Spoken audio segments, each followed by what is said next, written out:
Voilà, bonjour à toutes et à tous, aux frères et sœurs donc de l'Église évangélique d'Elbeuf, et également à chacun d'entre vous, de ceux et celles qui regarderont cette vidéo, ce partage autour de la parole de Dieu. J'aimerais partager avec vous ce matin un message que j'ai intitulé S'enraciner plus profondément en Christ. Et pour ça, je vous invite à faire une lecture avec moi qui se trouve dans l'épître de Paul aux Colossiens, dans le Nouveau Testament, au chapitre 2 et au verset numéro 6. Épître de Paul aux Colossiens, chapitre 2, verset numéro 6, où Paul prononce ces paroles. Ainsi donc, comme vous avez reçu le Seigneur Jésus-Christ, marchez en lui. Verset 7. Étant enraciné et fondé en lui, et affermi par la foi, d'après les instructions qui vous ont été données, et abondé en actions de grâce. Alors il est toujours intéressant lorsqu'on lit un texte de lire également d'autres traductions.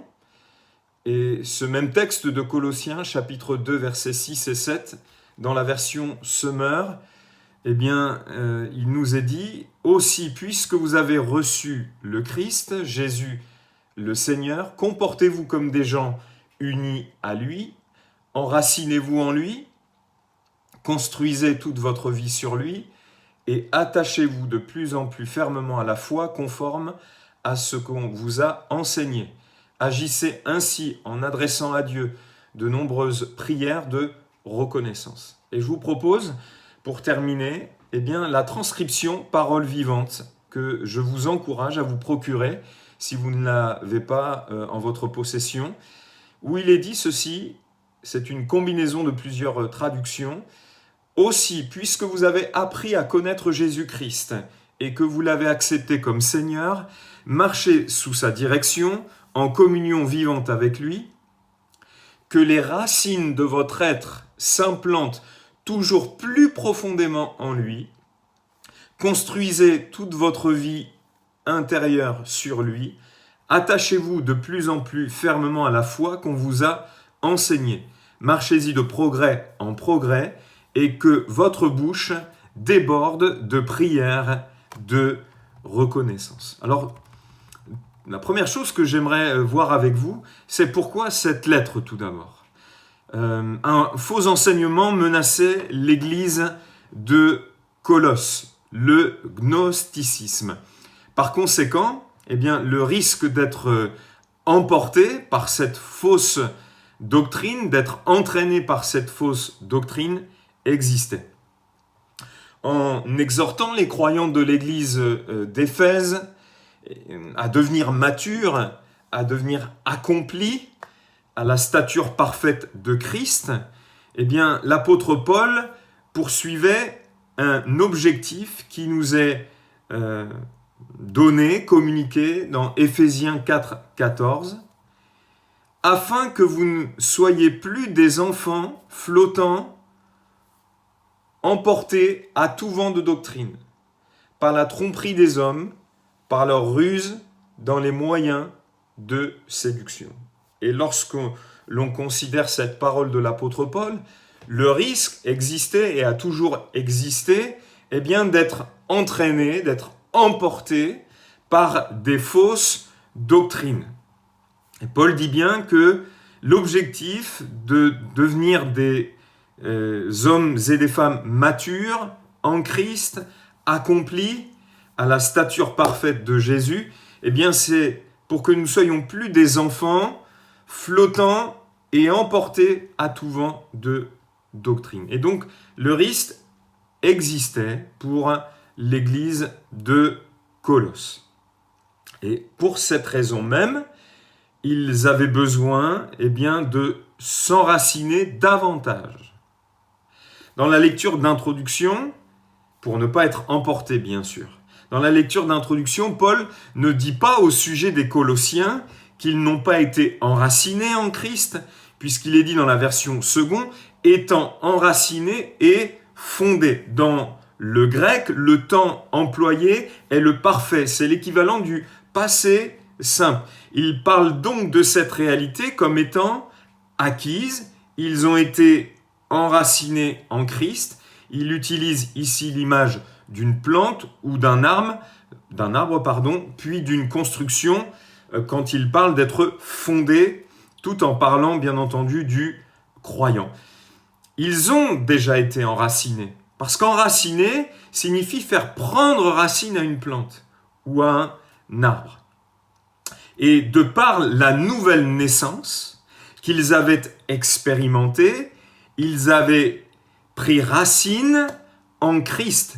Ils avaient été enracinés en lui. Cela sous-entend également qu'ils avaient été unis à lui ou attachés à lui pour utiliser des expressions équivalentes, ou on pourrait dire encore, ils avaient été plantés en lui, mais il devait ou il fallait, et la transcription parole vivante l'exprime bien, et qu'ils plongent plus profondément leurs racines en lui. Que les racines de votre être, et l'être nous parle d'identité, souvent nous mettons davantage l'accent sur le faire que sur l'être, mais nous avons besoin de mettre l'accent premièrement sur l'être, car tout le faire découle de l'être. Tout le faire de Dieu découle de son être, de ce qu'il est, de son identité. Donc, que les racines de votre être s'implantent toujours plus profondément en lui. Ils avaient pris racine en lui, en Christ, mais les racines de leur être devaient plonger plus profondément en Jésus-Christ. Le terme grec utilisé contient l'idée de renforcer, de rendre ferme, de fixer.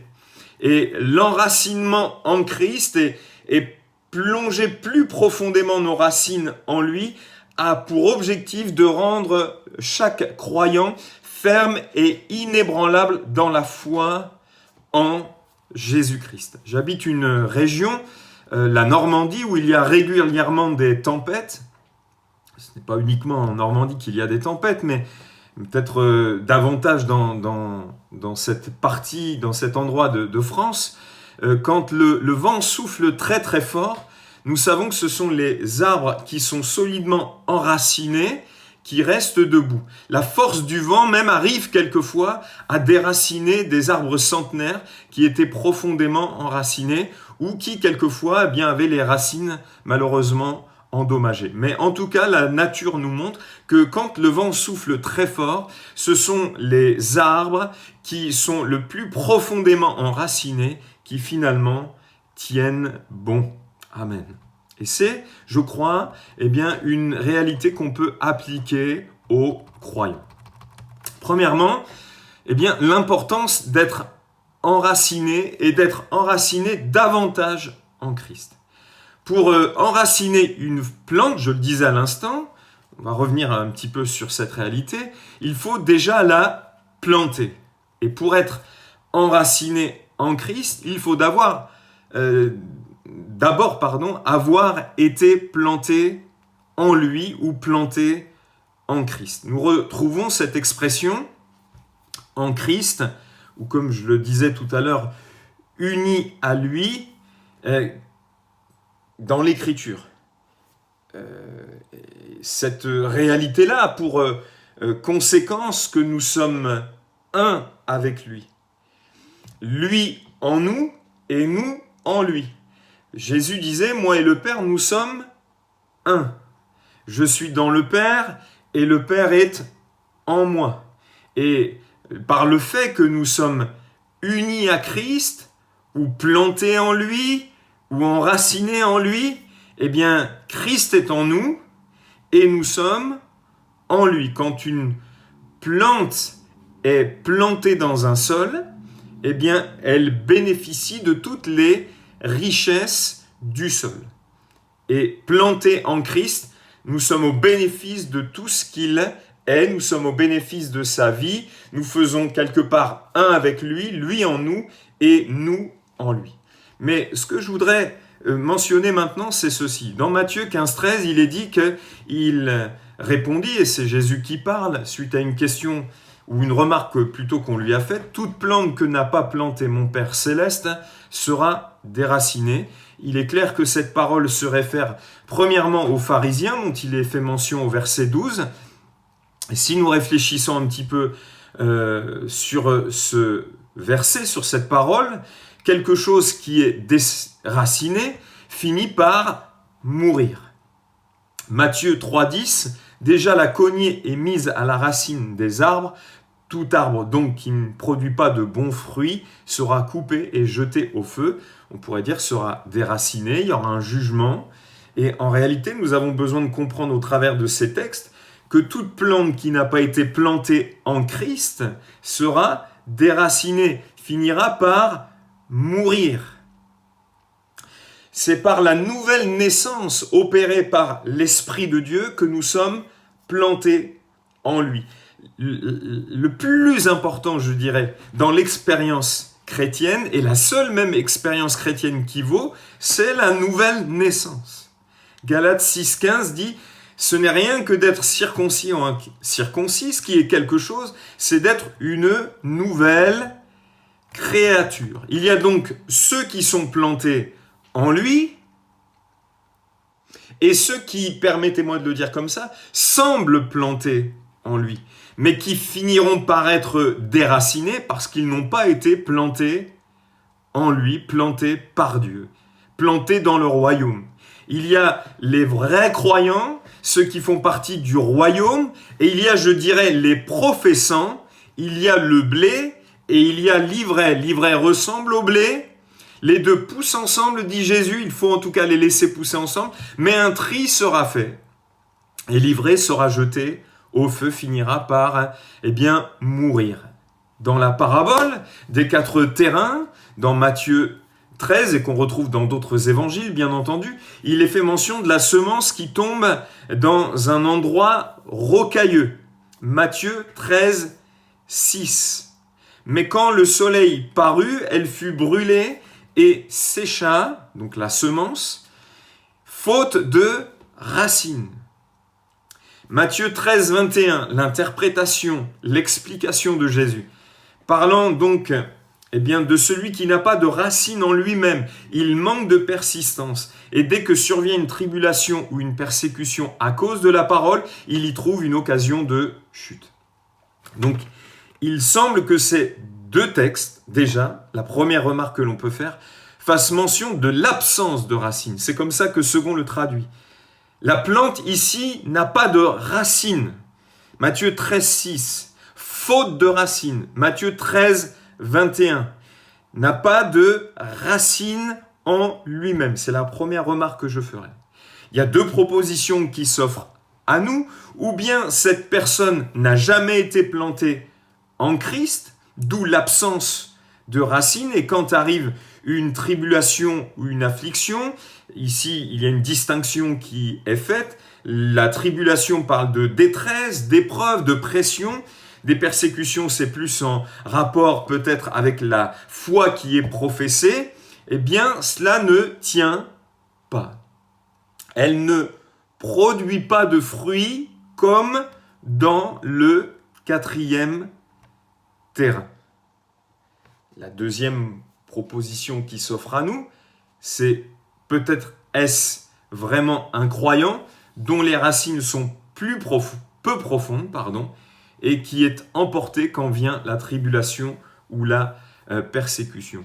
Moi, je dirais personnellement que la conjugaison de l'absence de fruits et de racines me font davantage penser à quelqu'un qui reçoit, oui, certes, la parole avec joie, comme le texte le dit, ça lui fait du bien, il est heureux, il est content d'entendre ce qu'il entend, mais ne fait pas vraiment l'expérience de la repentance et de la foi qui conduit à la nouvelle naissance, donc absence de racines, il n'est pas enraciné, planté en Christ, il n'a pas pris racine en Christ, et d'où l'absence également de fruits.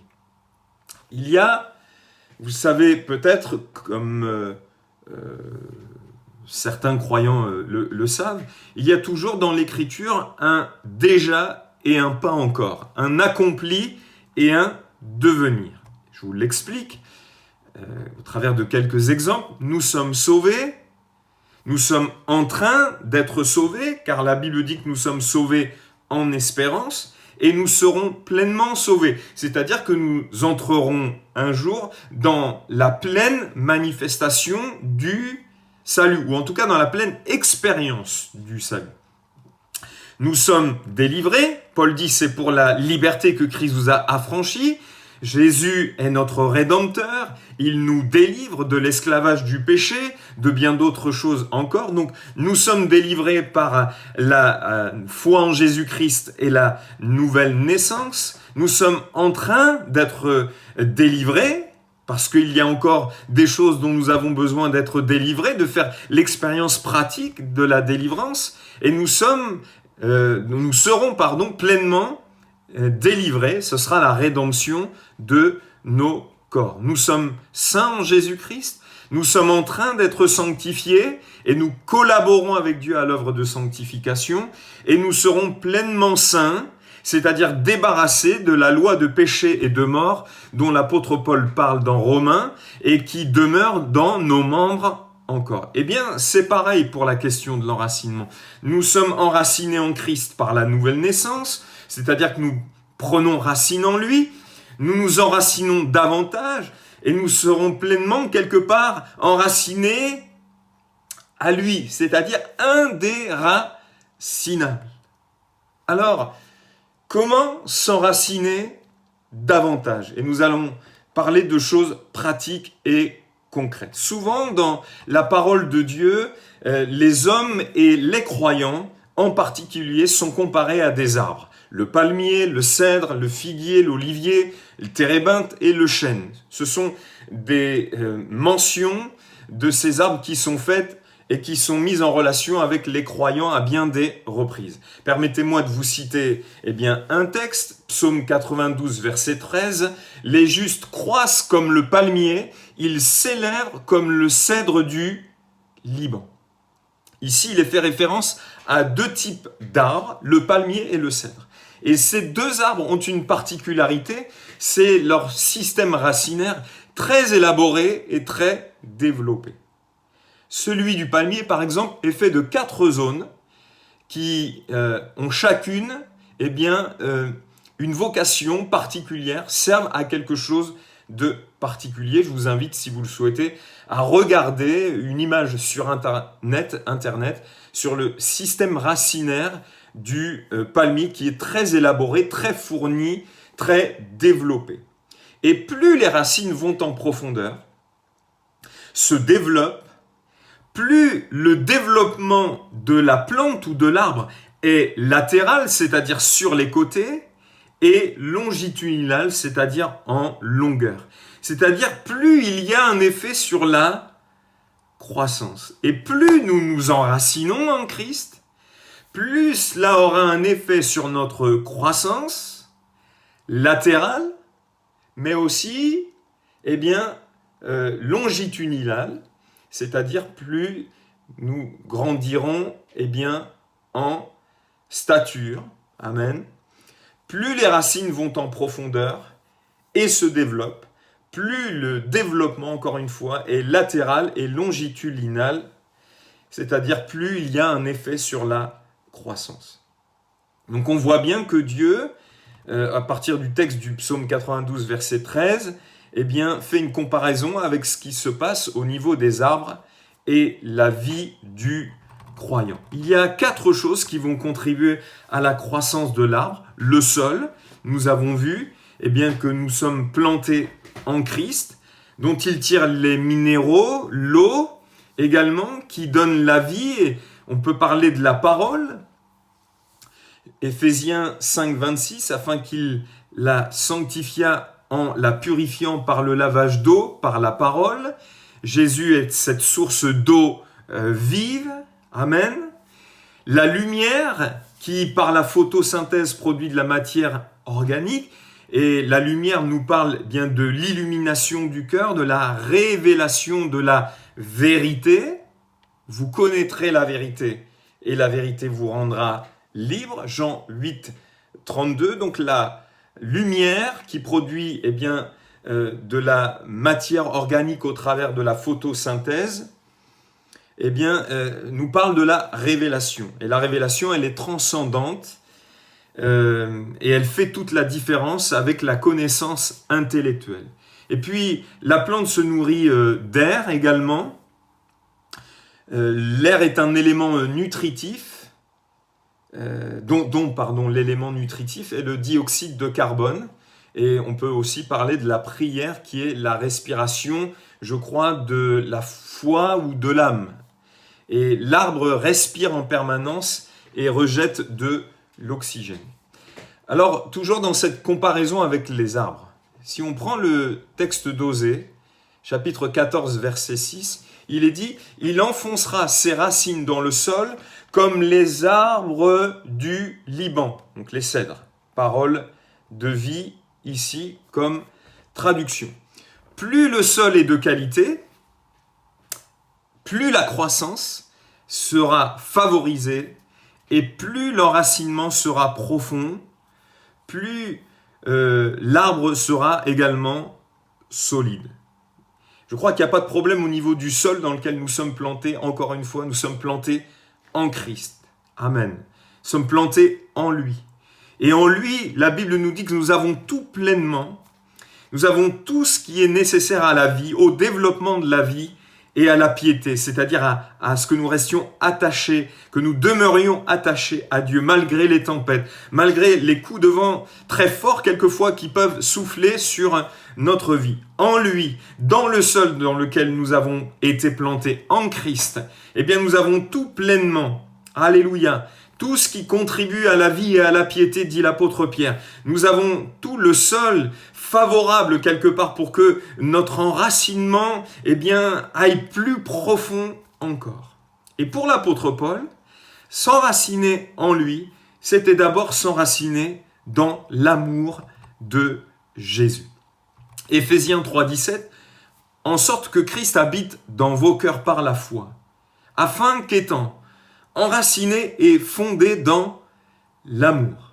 La version Parole vivante dit, Éphésiens 3,17 toujours, que par votre foi, le Christ puisse faire de vos cœurs sa demeure permanente, alors solidement fondé sur lui, plongeant vos racines profondément dans l'amour. Il est question ici de plonger profondément nos racines dans l'amour. L'amour du Seigneur. Et donc, l'amour est le meilleur terrain ou terreau, je dirais, pour notre enracinement et notre croissance. L'amour de Dieu, l'amour de Christ. Je remarque que dans les sociétés dans lesquelles nous vivons, ou dans la société dans laquelle nous vivons, que les enfants qui ont de l'amour, à qui l'on donne de l'amour, à qui l'on manifeste de l'amour, grandissent mieux, alors que le manque d'amour est au contraire une carence des plus nuisibles pour l'enfant, même s'il a tout sur le plan matériel. Je crois que comme l'enfant a besoin d'amour pour grandir, le croyant a besoin, pour bien grandir en tout cas, le croyant a besoin de plonger profondément ses racines dans l'amour de Dieu.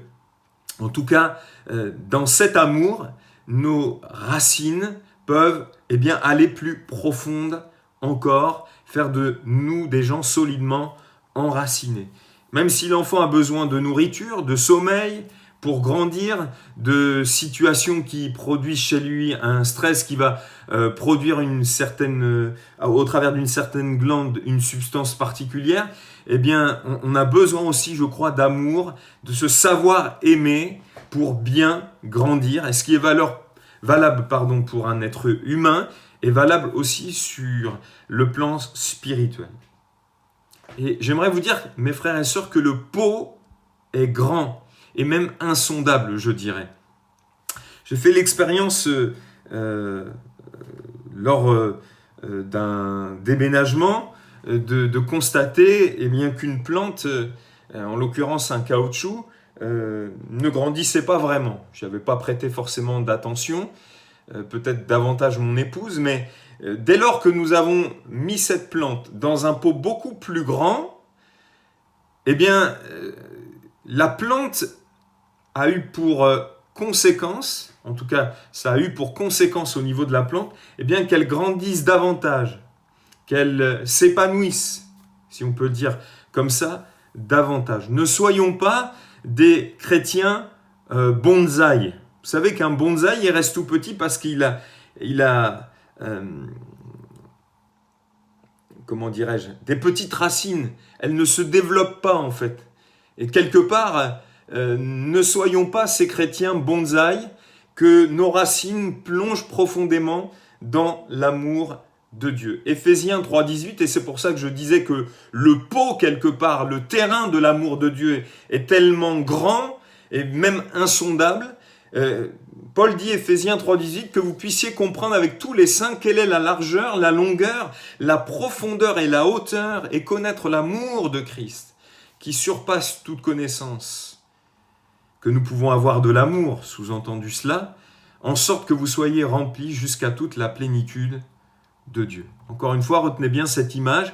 Dès lors qu'on change une plante et qu'on la met dans un pot plus grand, eh bien, ses racines vont se développer et donc la plante prend davantage d'envergure, elle grandit sur le plan latéral et longitudinal. Eh bien, plus nous sondons par la révélation de l'Esprit l'amour de Dieu, plus nous en avons une connaissance révélée au cœur et pratique aussi, eh bien, plus nos racines plongent dans son amour. Dans l'Écriture, Romains chapitre 5, verset 8, il est dit « Mais Dieu prouve son amour envers nous, en ce que lorsque nous étions encore des pécheurs, Christ est mort pour nous. » On ne peut sonder, aller plus profond dans l'amour de Dieu sans prendre conscience de la condition qui était la nôtre.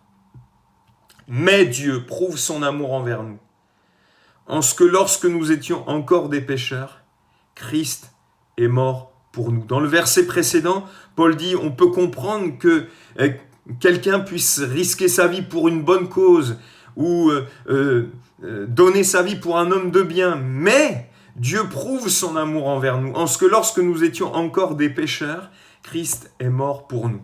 Alors oui, on ne peut sonder, aller plus profond dans l'amour de Dieu sans prendre conscience de la condition qui était la nôtre. Et la condition qui était la nôtre, c'est que nous étions des pécheurs. Et alors que nous étions des pécheurs, Christ est mort pour nous. Alors que nous étions des ennemis de Dieu, Christ est mort pour nous. Et Dieu prouve son amour pour nous en cela. Lorsque nous étions des fils de la rébellion, des enfants de colère, que nous marchions selon le train de ce monde, animés de l'esprit de ce monde, eh bien, Dieu a prouvé son amour pour nous. Alors que nous étions loin, éloignés, ennemis, rebelles, Christ est mort pour nous. Et ça, c'est la preuve de l'amour, eh bien, de Dieu. Gloire au Seigneur. La conviction de péché est donc fondamentale parce que c'est la seule réalité qui peut nous amener à prendre conscience de notre état. Mais on ne peut sonder l'amour de Dieu sans réaliser notre état, notre condition qui était la nôtre. Nous étions par voie de conséquence morts spirituellement, séparés de Dieu. Nous avions tout pour rester séparés de lui, mais Dieu dans sa grâce, dans son amour, est venu nous rencontrer sur le chemin de la vie alors que nous étions des rebelles, des ennemis, des pécheurs. Et Dieu, dans sa grâce, nous a accordé la repentance, la foi. Il a manifesté et révélé dans nos cœurs, par Jésus-Christ et par son œuvre, tout son amour. Et puis, ce qui nous amène à prendre conscience également davantage de l'amour de Dieu, c'est que Dieu ne s'est pas arrêté là. Non seulement il nous a arrachés à la mort spirituelle, mais il nous a adoptés. Éphésiens 1,5, il nous a prédestinés encore une fois dans son amour à être ses enfants par adoption, par Jésus-Christ, selon le bon plaisir de sa volonté. La connaissance de notre identité de fils, de notre nouvelle identité en Christ, ce qui en découle, que nous ne sommes plus orphelins ou esclaves, la connaissance révélée de ces choses, eh bien, nous donne de prendre conscience véritablement de l'amour de Dieu et donc que nos racines plongent davantage dans cet amour. Les racines qui plongent davantage, c'est une connaissance plus profonde en réalité. 1 Jean 4,16, il nous est dit « Et nous avons connu l'amour que Dieu a pour nous, et nous y avons cru, car Dieu est amour. » Donc, connaissance par la révélation, et encore une fois, plus nous connaissons par la révélation, eh bien l'amour de Dieu, plus nos racines plongent dans cet amour, plus cela nous enracine en lui, plus cela nous rend fermes et inébranlables, mais connaître aussi par l'expérience. Dans nos épreuves, l'importance de croire, d'être convaincu, d'être certain de l'amour de Dieu, même dans les épreuves et les difficultés. Et je prendrai tout simplement, l'exemple du Seigneur lui-même et de la compréhension que l'être humain peut avoir de l'amour et de ce qui peut arriver à quelqu'un. Je remarque que, l'amour que le Père portait au Fils ne lui a pas évité l'épreuve de la croix, les souffrances de la croix. L'amour est fidèle, il ne nous abandonne jamais. Une femme oublie-t-elle l'enfant qu'elle allait? N'a-t-elle pas pitié du fruit de ses entrailles, dit le livre du prophète Ésaïe. Quand bien même elle l'oublierait, moi je ne t'oublierai pas, parce que je t'ai gravé sur mes mains et tes murs sont constamment devant moi, tu es constamment sous mes yeux. Mais encore une fois, regardez bien ce texte. Ce n'est pas parce que Dieu nous aime que nous ne passons jamais par l'épreuve ou la difficulté. Matthieu 7, 27, 43. Il s'est confié en Dieu, que Dieu le délivre maintenant s'il l'aime. Ça, c'était la compréhension que les êtres humains avaient. On retrouve ce texte dans le livre des psaumes. Car il a dit, je suis fils de Dieu. Le fait qu'il soit fils ne lui a pas empêché de passer par l'épreuve et les souffrances de la croix. Elle lui était réservée. Nous ne sommes pas destinés à vivre les souffrances de la croix physiquement comme Jésus, mais certaines souffrances liées à notre identité de chrétien, certaines épreuves, nous pouvons les traverser. Et cela ne signifie pas que Dieu ne nous aime plus. Mais dans ces épreuves et ces souffrances, nous pouvons faire l'expérience de la fidélité de Dieu qui trouve sa source dans son amour. L'amour est fidèle. L'expérience de l'amour de Dieu dans nos chutes. C'est Paul qui dit dans Galates 2,20 « J'ai été crucifié avec Christ. Et si je vis, ce n'est plus moi qui vis, c'est Christ qui vit en moi. Si je vis maintenant dans la chair, je vis maintenant dans la foi au Fils de Dieu qui m'a aimé et qui s'est livré lui-même pour moi. J'ai été crucifié avec Christ, dit l'apôtre Paul, oui c'est vrai, mais je vis encore dans la chair. Il vit encore dans la chair. Il vit encore dans des membres. Et la Bible nous dit que dans nos membres, il y a une puissance de péché et de mort. Amen. Il y a une puissance de péché et de mort. Et il nous arrive encore de chuter, de pécher. Cette maudite chair qui a besoin de vivre l'expérience pratique quelque part de la crucifixion. J'ai encore des faiblesses, des luttes, des combats, des tentations. Il m'arrive encore de céder à la tentation. Mais je vis dans la foi au Fils de Dieu qui m'a aimé, dit l'apôtre Paul. Malgré cela, il m'a aimé, il continue de m'aimer. Je crois dans cet amour malgré. Et rappelez-vous l'expérience de Pierre. Pierre à qui le Seigneur dira « M'aimes-tu ? M'aimes-tu » Et finalement, Jésus veut le mettre devant cette réalité. Tu as dit, Pierre, que tu m'aimais plus que les autres, que tu étais prêt à aller jusqu'en prison et même à la mort. Mais regarde, tu m'as abandonné. Vois-tu, l'amour, Pierre, c'est ça. C'est que malgré que tu m'aies abandonné, renié, que tu aies dit que tu ne me connaissais pas, que tu aies menti, moi, je continue de t'aimer. C'est ça, Pierre, l'amour. C'est l'amour inconditionnel agapéo. Et puis faire l'expérience aussi de l'amour de Dieu quand il nous corrige. Hébreux 12:10, nos pères nous corrigeaient pour peu de jours, comme ils le trouvaient bon ou nous châtiaient selon la traduction, mais Dieu nous corrige ou nous châtie pour notre bien, afin que nous participions à sa sainteté. Voilà.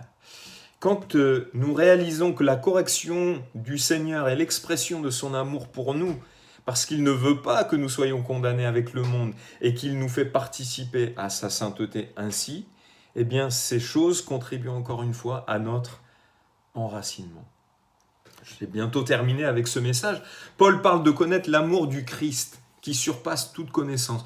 Toute la connaissance que nous avons de l'amour ici-bas, eh bien, n'a rien à voir avec la connaissance par la révélation de l'amour de Dieu. Je crois que cette connaissance change la vie, change notre relation avec Dieu, change nos relations horizontales, parce que ce que nous vivons verticalement a toujours une incidence sur le plan horizontal avec notre prochain, mais change notre relation aussi avec nous-mêmes. Dieu est un Dieu relationnel, et la connaissance, la révélation de l'amour de Dieu, le fait de plonger plus profondément nos racines va forcément affecter notre relation avec lui, notre relation avec les autres et notre relation avec nous-mêmes. Et il y a une notion de plénitude qui est liée à cette connaissance jusqu'à la plénitude de Dieu, dit l'apôtre Paul. Jean, lui, l'apôtre Jean, ne doutait pas de cet amour. Quand il parle de lui-même, Jean 13, 23, le disciple que Jésus aimait. Et il utilise cette expression 5 fois. Jésus l'aimait-il plus que les autres? Non. Je crois que nous sommes tous aimés de la même manière. Dieu ne fait pas d'acception de personne. Mais j'ai le sentiment finalement que lui était certainement beaucoup plus conscient de l'amour du Seigneur, de ce qu'était l'amour du Seigneur, de l'amour de Dieu. Et d'où lui vient cette connaissance qu'il a? De son intimité avec lui. On voit Jean avoir des moments de qualité dans la présence de Jésus. On le voit même poser sa tête sur sa poitrine, comme s'il pouvait sonder son cœur. Amen. Je crois que Jean était beaucoup plus conscient. Et c'est lui qui parle le plus de l'amour de Dieu dans ses lettres et dans ses épîtres. Il ne doutait pas de cet amour. N'en doutez pas. Et plus vous le connaîtrez, plus vos racines vont plonger profondément, plus profondément encore en Christ. Gloire à Dieu. Comme le Père m'a aimé, Jean 15, 9, je vous ai aussi aimé, demeurez dans mon amour. Si vous gardez mes commandements, vous demeurerez dans mon amour, de même que j'ai gardé les commandements de mon Père et que je demeure dans son amour. Comment demeurer dans son amour? En gardant ses commandements.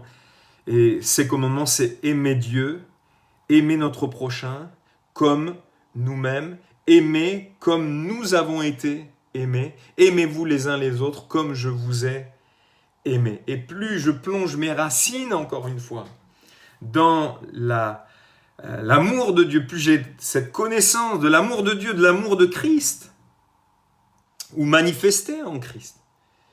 Et plus, encore une fois, je garde les commandements, aimer Dieu, aimer notre prochain, aimer comme nous-mêmes, ça affecte notre relation. Amen. Et on voit le type de relation que Dieu cherche avec nous, c'est une relation d'amour.